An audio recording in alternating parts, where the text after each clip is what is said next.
ጃኒ ፋኖናት አታፍሩም እንዴ አታፍሩም ሰኞ ፍርድ ቤት ተቀርባለች የድሬዳዋ ተወላጅ ሆኖ የፋኖ ደጋፊ ነኝ የሚለውን አንከብከበ የፋኖ ደጋፊ ያልሆነችውን ያ ስምታወጡላት የድሬዳዋ ህዝብ በእጅጉ ተቆጥቷል። ጃኒ በሰራችው ስራ ገመድ ባንገቷ ያስገባች ይመስላል። ነገሩ ቲክቶክ ላይ ቢጀምርም ከቲክቶክ መንደር አልፎ መንግስት እጅ ደርሷል። ከህዝቡ እስከ ከንቲባው ድረስ ያስቆጣው የጃኒ ንግግር እንዲሁ በዋዛ የሚተው አይመስልም። ከአንድም ሁለቴ ይቅርታ ብትልም ይቅርታዋ ተቀባይነትን አላገኘም። በአንድ በኩል ናዮ የተባለች ቲክቶከር ስትፈታ፣ በተመሳሳይ ሁኔታ ጃኒ መታሰሯ አነጋጋሪ ሆኗል። ጉዳዩ ወደ ሌላ አቅጣጫ እያመራ ይገኛል። ጃኒ መሃል ቦሌ ተቀምጣ ከፋኖ ኃይል ጋር ግንኙነት አላት የሚሉ ወሬዎች መናፈስ ጀምረዋል። ከዚህ በተጨማሪ መንግስት ጸረ ሰላም የሚለው እንዲሁም በርካቶች የህዝብ ልጅ የሚሉት ፋኖን በገንዘብ ከሚረዱት መሃል ናት በሚል ተደራራቢ ክሶች ተዘጋጅተዋል። ነገሩ ምን ያህል እውነት ነው ወይስ ተራ ሉባልታ የሚለውን አጣርተን የምናደርሳችሁ ይሆናል። ቲክቶከሯ ጃኒ ከግለሰቦች ጸብ አልፎ እስከ ከተማ አስተዳደር ድረስ የሚያስከስሳት ነገር ምንድን ነው? ሀገር ውስጥ ቁጭ ብለው የሰው ብሔር ሃይማኖት የሚሳደቡ በሞሉበት እቺ ወጣት ልጅ በዚህ መልኩ መከሰሷ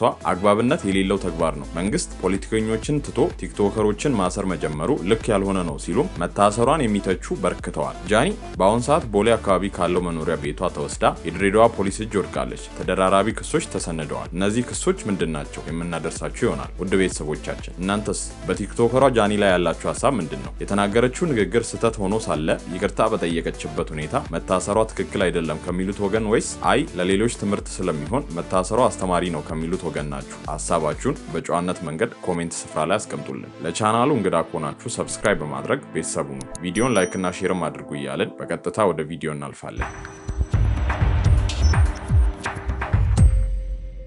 የቲክቶከሯ መታሰር እውነት ሆኗል። ጃኒ ታስራለች። የሰራችው ቀላል ስህተት አይደለም። አላዋቂነቷ ከተጠያቂነትም አላዳናትም። የዚች ታዋቂ ቲክቶከር ንግግር እንደ ቀልድ የሚታለፍ አልሆነም። ጃኒ በራሷ ላይ ችግር አምጥታለች። ይህ ያልተገባ አስነዋሪ ንግግሯ መቀመቅ ይዟት ወርዷል። በአሁን ሰዓት በሕግ ጥላ ስር ትገኛለች። የጃኒ ንግግር ከአንድ ማህበረሰብ ስድብ ያለፈው ሆኗል። ጃኒ ከተለያዩ ነገሮች ጋር ስሟ እየተነሳ ይገኛል። ቲክቶከሯ ጃኒ መሀል አዲስ አበባ ቁጭ ብላ የፋኖን ዓላማ የምታስፈጽም ግለሰብ ናት የሚሉ ወሬዎች እየወጡ ይገኛሉ። በገንዘቡም ረገድ የምትረዳ እንደሆነ አንዳንድ ያልተረጋገጡ መረጃዎች እየወጡ ይገኛሉ። ይህ መላምት ወይስ እውነት የሚለውን የሚመለከተው አካል ወጥቶ ባይናገርም ብዙዎች በዚህ ጉዳይ ላይ የተሰማቸውን እየተናገሩ ይገኛሉ። ጃኒ ፋኖ መሆን አለመሆን እንዴት በዚህ ጊዜ ሊነሳ ቻለ? አሁን በመታሰሯ ራሷን መከላከል በማትችልበት ሁኔታ ውስጥ ባለችበት ሰዓት እንዲህ መባሉን የማይቀበሉም ይገኙበታል። ወለጋ ተወልዳ አዲስ አበባ ያደገች ልጅ በምን ሂሳብ ነው ፋኖ ልትሆን የምትችለው ሲሉም ይደመጣሉ። የሆነው ሆኖ በትክክለኛ ስሟ ስመኝ ገብሩ የድሬዳዋ ሴቶች ስለሚለብሱት ሺቲ በተመለከተ ላይቭ ያደረገችው ጨዋታ ላይ የተናገረችው ነገር ችግር ውስጥ እንደከተታት ይታወቃል። ጉዳዩን በተመለከተ በራሷ የቲክቶክ ገጽ ላይ በጣም ተሳስቻለሁ በማለት ይቅርታ የጠየቀች ቢሆንም ይህ ስህተቷ ወደ ክስ ሊመራት ችሏል። ገና ለድሬ ፖሊስ እንዳልተላለፈች መረጃ የተገኘ ሲሆን አለማወቅ ከተጠያቂነት አያድንምና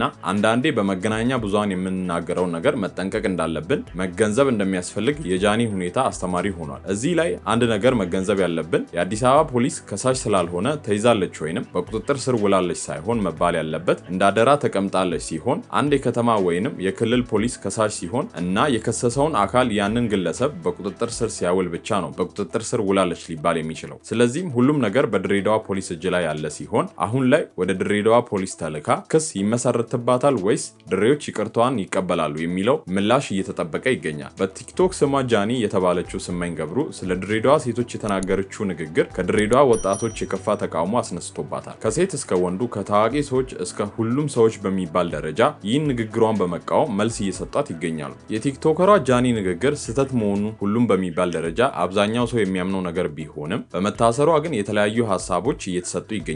በአንድ ጎራ ያለው ጃኒ የሰራችው ጥፋት ነው፣ ለዚህም በሕግ መጠየቋ አግባብነት አለው ሲሉ፣ በተቃራኒው ጎራ ደግሞ የለም በይፋ ወጥታ ይቅርታ ጠይቃለች፣ ስለዚህ መታሰሯ አግባብነት የጎደለው ነው ሲሉ ይደመጣሉ። ከጃኒ በላይ ብሔርን ከብሔር የሚያጋጭ ስድብን እየተሳደቡ የሚውሉ በሙሉበት ሀገር ጃኒን ለይቶ ማሰር ያሳዝናል የሚሉም አሉ። መሬት 3 ጊዜ የምትሸጥ አትታሰርም። ሰው የምትገል አትታሰርም። ታክስ ማትከፍል ግብር ማትከፍል አትታሰርም። ወጣት ይታሰራል። ለምን? እንድትፈሩ እነዚህ ለጃኒ ወግነው የሚናገሩ ሰዎች ሌላኛው ሀሳባቸው ልጅነት አታለዋት ልጅ ስለሆነች የመሳሰሉ ሀሳቦችን በማንሳት ይሞግታሉ። ስለዚህ ጉዳይ ታዋቂው የህግ ባለሙያ ጠበቃ አበባየሁ ጌታ እንዲህ በማለት በማህበራዊ ድረገጹ መልእክቱን አስተላልፏል። ቲክቶከሯ ለወንጀል ተጠያቂነት እድሜው አልደረሰም፣ ህፃን ናት እያሉ የዚህ ሰፈር ሰዎች ይናገራሉ። ህፃን ናት ስትሉ ሲል ይጠይቃል ጠበቃ አበባየሁ ጌታ። መቼስ ከ15 ዓመት በታች አትሆንም አይደል? ያው 18 ዓመት እንደሚያልፋት የሚጠበቅ ቢሆንም 18 ዓመት ባይሞላት እንኳን በወንጀል ህጉ መሰረት ጉዳዩ የሚታየው በህጉ ላይ በተመለከቱ መደበኛ ድንጋጌዎች መሰረት ነው። ማህበረሰብን፣ ህዝብን፣ ብሔርን ማጥላላት ወንጀል ነው፣ ያስጠይቃል። በኋላ ለቀልድ ነው፣ ለፌዝ ነው፣ ለቧልት ነው ያልኩት ቢሉም ህጉ አይሰማቸውም፣ እየተጠነቀቀን ሲል በስተመጨረሻም ለሌሎች ምክር የሚመስል መልእክቱን ቋጭቷል። በዚህ በታዋቂው የህግ ባለሙያ ንግግር በርካቶች ይስማማሉ። ጃኒ የተናገረችው እንደ ግለሰብ አንድን ግለሰብ ሳይሆን እንደ ማህበረሰብ የድሬዳዋ ሴቶችን በመሆኑ በህግ የመጠየቋ ነገር አይቀሬ ይመስላል። በዚህ ጉዳይ ላይ ታዋቂ ሰዎችም ጭምር እየወጡ ሀሳባቸውን በመስጠት ላይ ይገኛሉ። ከነዚህ ሰዎችም መሃል የጃኒ ንግግር ካበሳጫቸው እንስት አርቲስቶች አንዷና በወንዶች ጉዳይ ፊልሙ ላይ በስፋት የምናውቃት አርቲስት ኤደን እንዲህ ስትል ተናግራለች። ድሬዳዋ ልጆች በሺቲ ለባሿ ላይ የተነሳ በጣም የሚደብር የቃላት አጠቃቀም እና በጣም የሚያዋርድም ሺቲ ለባሿን ብቻ ሳይሆን በአጠቃላይ የሴት ልጅ ክብር የሚነካ ንግግር ከማልጠብቃት ልጅ ሰማሁኝ እንደዚህ አይነት ነገርና ትንሽ ቀር ብሎኛል።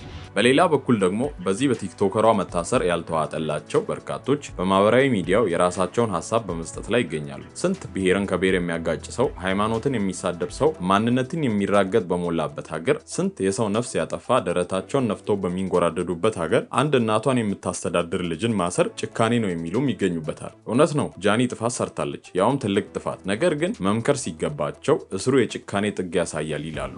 ዛሬ እነዚህ ልጆች የሚሳሳቱትን ልጆች ማቃናት ነው ያለባችሁ።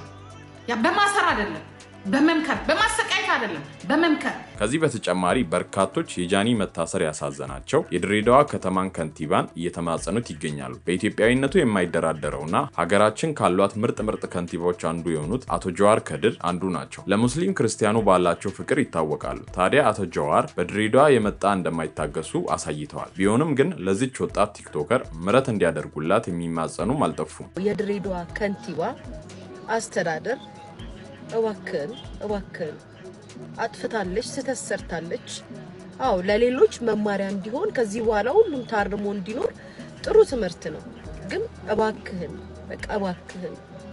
እባካችሁን የድሬዳዋ ህዝቦች፣ የድሬዳዋ የሐረር ልጆች በክፋት በተንኮል አይደለም፣ እናንተም አክሴፕት አድርጓት እና ይቅርታ አድርጉላት። ይህ ቪዲዮ ለምን ዓላማ እንደወጣ ባይታወቅም ከአንድ ወር በፊት ለመዝናናት ድሬዳዋ ከሄዱበት መልስ የተናገረችው ሲሆን ተቆርጦ አሁን ላይ የወጣበት ምክንያት ያለኝን ስም ለማጥፋት ነው ስትል ጃኒ ለጓደኞቿ ተናግራለች። በዚህም ንግግሯ ተጸጽቻለሁ በማለት ይቅርታም የጠየቀች ቢሆንም ጉዳዩን ህግ የያዘው ሆኗል። እኛም በተለይም በማህበራዊ ድረገጾች የምንናገራቸው ነገሮች ማስተዋል የታከለበት እንዲሆን የጃኒ እስር ማሳያ መሆኑን እየጠቆምን የዛሬውን ቪዲዮ እዚህ ጋር እናበቃለን። በቀጣይ እስክንገናኝ በሰላም ቆዩ።